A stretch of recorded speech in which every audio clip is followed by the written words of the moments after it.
Hi guys, I'm Death's John Bro, and welcome back to Death's Bomberman Hero. We're gonna go to the Death Garden and the Death Pyramid and Death things. Because the last area in the game looks like the Death Star. So much death. Death. You know, maybe the reason that a whole lot of the levels in this area have death in the name is because this is a desert area, and there's the real desert in real life called the Death Valley, and maybe it's like a parody of that. But at the same time, it's very possible that they just ran out of name ideas and decided to call everything Death. So, this is an area that I really distinctly remember loving as a child, this particular level, the Death Garden, but I don't know why. I really don't know why. Maybe it's because the name made it seem a lot more ominous than it really is, but yeah, it's... The only reason that I could think of for liking this level is these tall bushes here where you can just stand in them and you can barely see Bomberman's head. I like that. I do quite enjoy when games do that, kind of like in Banjo-Kazooie with Mod Monster Mansion. Mad Monster Mansion. Get your vowels in the right places, boy! Yeah, and you can transform, and because Banjo's so much shorter in his transformed form, then he is so short that you can't even see him in the grass. I like it when games do things like that. But that's the only reason I can think of for liking this level, because there are a lot of little design aspects of it that I don't really like so much. Well, not a lot, there's just like the one, but the one that I don't like is that if you're trying to get a 5 rank in the level, then you have to find all of these hidden enemies everywhere that only pop up if you get close to them. And so if you're going too fast, you will run into them and it won't be a happy time, and as soon as they pop up, sometimes they'll shoot cotton ball tears at you. They'll just cry marshmallows, basically. So, it's not the most convenient thing in the world, but I don't know, it's not badly designed, per se, it's just I'm not fond of the design. So, yeah. Because you have to find them all in order to get the rank. But either way, they're not too hard to find, so it's not a big deal. Rawr! I like how they dance, too. They just dance every time you see a new one. Yeah. Look at that dance. Shake that stigma, foo! So, that's something. Yeah. But, I guess another thing that I kind of liked about this level is that it has remote-controlled bombs. And the remote-controlled bombs are very useful, and I like them so much. They're not super useful in this level, though, but I just like them. Just because you can throw them, and you can press the Z button to detonate them, and... bam! It's just so much happier. It's such a happy time. I'd like to be able to... You know what, I'm just gonna go over here. Yeah. I like to cut in front and detonate. I don't even know what that phrase is from, I just know that NCS says it all the time. Yeah, I like the remote-controlled bombs, but I don't see why that would be a reason for me to like this level over others, because there are better levels with remote-controlled bombs in them, so... whatever. I really think that the main reason I liked this level as a child is because of those 2 bushes at the very beginning of the level that have... that are thick enough that you can just walk into them and you can barely see Bomberman's head. And you can really only do that with Nintendo 64 and PlayStation 1 and old-school graphics like that. You can't really do that with newer games so much. I can't think of any newer games where they do that with anything. Like, maybe with snow in certain games, you can see the character's feet sink into the snow sometimes, but that's something I could bring up. I really think that more games nowadays should think about more ways to use graphical limitations. Like, you know that there are plenty of games that have Super Nintendo graphics now. Like, plenty of indie games that have Super Nintendo-style graphics, which is great. I like those kinds of graphics. I think they have a certain quality to them. They have a certain bulkiness to them that... a certain bulkiness and cleanness to them that other graphics can't have. But there's also, like, the complete opposite of that. There's, like, Super Mario Galaxy graphics, or Call of Duty graphics, or just generally technologically advanced, super crazy graphics, just because we're capable of making that. And I really wish that there were more games that had Nintendo 64-style, PlayStation 1-style graphics these days, because that also has a certain mood to them. I don't know. I just think those graphics have a certain feel to them that other graphics don't. So I wish more games had that. And if I made a game, I would make one with old-school graphics like that, but I don't know how to make 3D games. So, screw that. This is another level that I find very interesting, but there are a couple of things that I don't like about it. Namely, the noises that these enemies make if you come up close to them. Yep. Not the most enjoyable. What? I was thinking enjoyable and entertaining, and I completely mixed up those words and made enjoyable. That could be a word. I can see that being a word to describe children's playthings. Gee, that's a very enjoyable set of Legos you got there, kid. Thanks. Oh, that's another thing I might be able to talk about. I don't know, that's not very exciting, but I did play some Minecraft recently.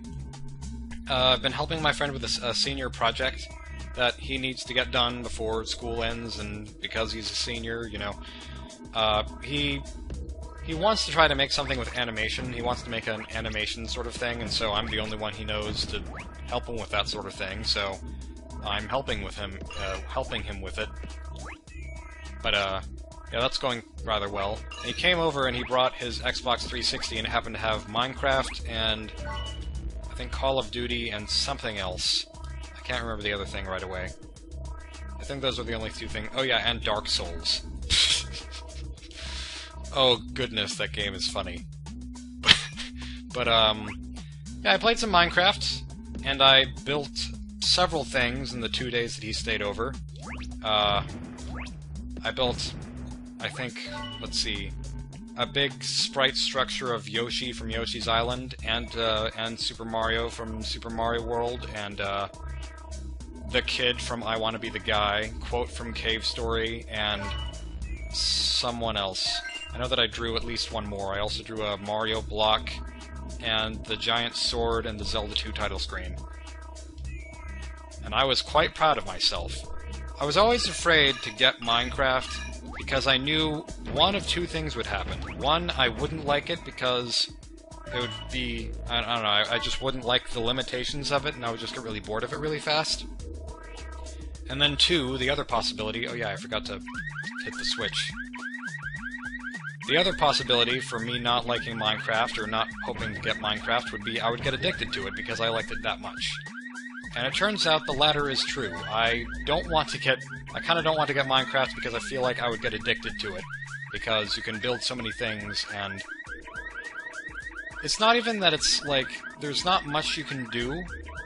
You just kind of keep building and building and building, and it's like this it's a laborious process. But you feel productive at the same time that you're really not doing anything whatsoever. It feels like you're doing real work, but it's in a video game, and I don't know. I guess that's part of the reason people like Animal Crossing, but I think Minecraft is way better than Animal Crossing is. But that's just me. Yeah, so that was the float zone. I didn't talk about that level at all. I do kind of like the bubble mechanic, but I wish that you could, you know... Wait, what is this? Is this supposed to be an endless hallway? This doesn't look like an endless hallway at all. This is terrible perspective. The dots on the ground don't even get smaller at the end of the hallway. Oh well.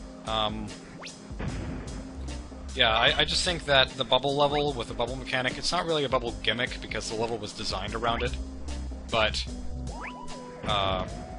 I do think that there should have been a way to, like, pop the bubble anytime you wanted to. Like, by pressing A, you could fall down something. That would just make it more convenient, because there's so many times when you just wait for the bubble to pop. It's not like the bubble pops whenever you run into a wall or run into the ceiling or something, which is good, because then the level would be more frustrating, but sometimes I wish it did that. Kind of like the game Soap Bubble on Newgrounds, which is a game where you literally play as a soap bubble, and anything you touch immediately pops you and kills you. So that's how you jump into spikes, children. You should do that every day. This level, I think, is really odd. For a couple of different reasons. One reason I think is really cool and we're going to see that later. And another reason is just because we're in this desert world, right? We're in a desert place which is really ancient, and you'd expect something like this from maybe, I don't know, 2,000, 3,000, 4,000 years in the past. But then this level comes up, and it looks like this futuristic space station sort of place. So I don't really know what this is supposed to be. Maybe it's kind of like Sonic Adventure 2, where there's like a secret base inside of a pyramid or something. That's all I can think of. That's my only thought. But then the other reason that I think this level is odd, and the reason that I think it's cool at the same time, you see this big blue thing here? This big blue thing in the top of the room? We're not going to see it anytime soon, are we? But yeah, notice the big blue thing, and then notice the big tunnel in the background with all the flamethrowers coming out of it. We can't actually access that tunnel, as far as I know. Maybe there's some weird angle that we could jump at it to jump into it, but I don't think there's a point in doing that because there's probably just an invisible wall or something that keeps you from going any further. But then, you can bomb this, and oh my goodness, water is flooding up the entire place, we're going to die. I did it! I killed myself, yay! I shot the sheriff, but I didn't shoot the deputy! Or I blew up the sheriff or something. I also like the touch whenever the water is flooding the whole place, where the flamethrowers extinguish automatically as soon as the water touches them. I think that's nice. So yeah, the room floods, Aqua Tank floods, and then it turns into Aqua Way. And I am repositioning my foot because it's stuck to the desk. So I'm just gonna skip past this. We've seen this. And everything's flooded, which is a nice happy time. Someone pointed out that Bomberman is a robot, so that's the reason he can breathe whenever he has the submarine thing on, but I still don't think it makes complete sense. I probably pointed it out, but... oh goodness, oh goodness.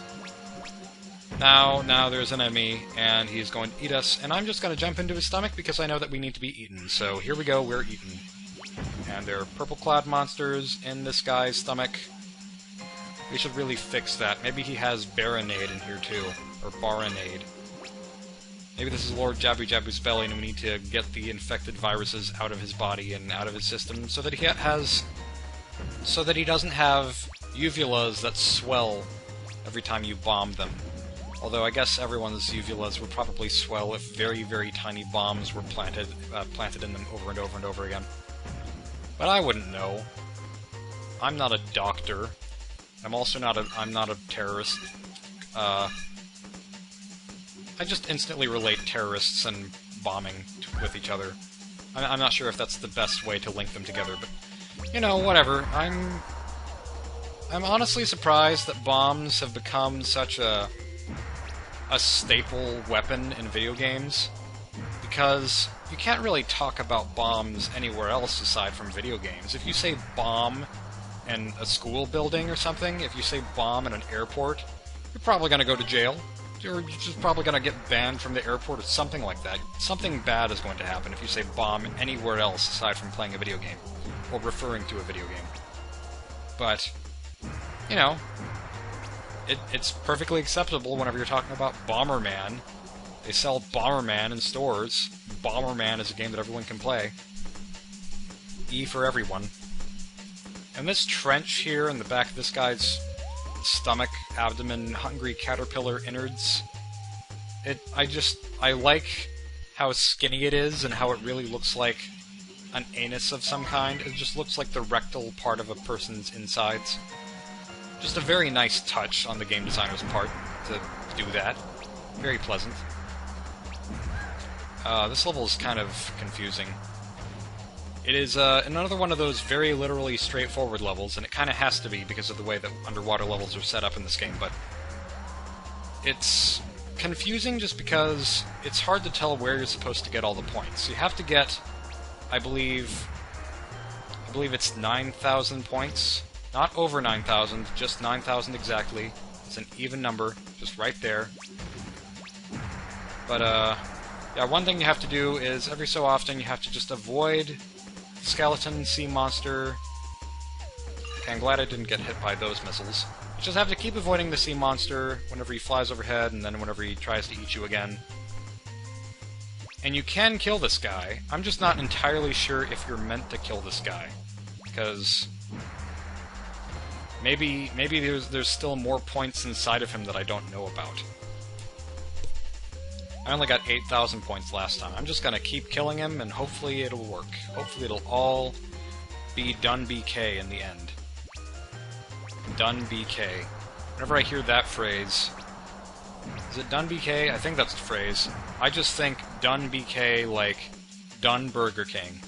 It's all done Burger King.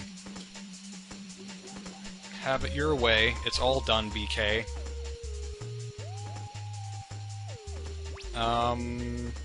Skeleton sea monster. Also, he's a skeleton, and yet he has full muscle and body system stuff. He has full organs inside of him whenever he eats you. So how does that work? Because he clearly has no skin or anything on his insides, or on his outside. Just... whatever, just throwing that out there. Just throwing that out there like I'm throwing these mini bombs that I have in my arsenal. Just how many bombs does Bomberman have, anyway? And how does he produce them? Is he like a spider? Is he like a spider with a web? Maybe like... I don't know. I don't know how spiders make webs with their silky material. Is it their equivalent of, like, peeing? Is it like people keep peeing? They always produce pee because they drink. They always produce poop because they eat. Is that what spiders do? Is that how they produce webs? Is that their method of pooping? So, is this... oh goodness. Is Bomberman actually... Are these his turds that he's throwing around everywhere and they just happen to be explosive? Goodness. No wonder he usually dies immediately whenever he gets hit by anything in Bomberman 64. Because he has explosive diarrhea. Oh, that's the worst mental image. Okay. This submarine thing on his lower half still looks like the Keaton mask to me. Or did I say that? Looks like the Keaton mask. Okay, looks like we're pretty close to the end of the stage, getting all the points that we need to do everything that we need to do, because we do everything that we can to do things that are, and that is how you write a book. Whoa, now I have way more points than I thought I would. This is probably one of those levels that you could technically get 10,000 points in, I guess. I don't know how often you see 10,000 points in a level, but you probably could get them, maybe, in this level. Perhaps. So next time we're gonna fight Nitros, whoever that is. Oh, we don't know who that is. We've never seen him before. See you guys then. Thank you for watching.